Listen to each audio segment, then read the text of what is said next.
पळसाचं फूल आहे. ही फुलं सगळी ताजी फुलं जमा करतो. हे पळसाचं झाड आहे, त्याच्यावर आता तुम्हाला फुलं दिसतायत.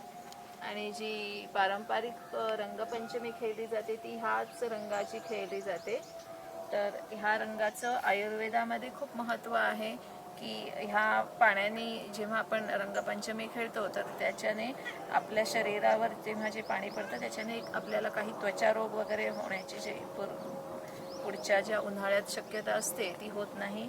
तसंच ह्याचं सरबत बनवून देखील पितात, कारण ह्याच्याने थंडावा मिळतो शरीराला, शरीराची शुद्धी होते, असे खूप आयुर्वेदामध्ये ह्याचा उल्लेख आहे.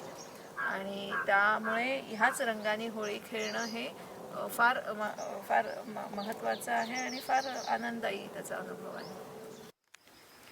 पळसाची सुकवलेली फुलं आहेत. ती फुलं हे पाण्यामध्ये, साध्या पाण्यामध्ये भिजवायची असतात.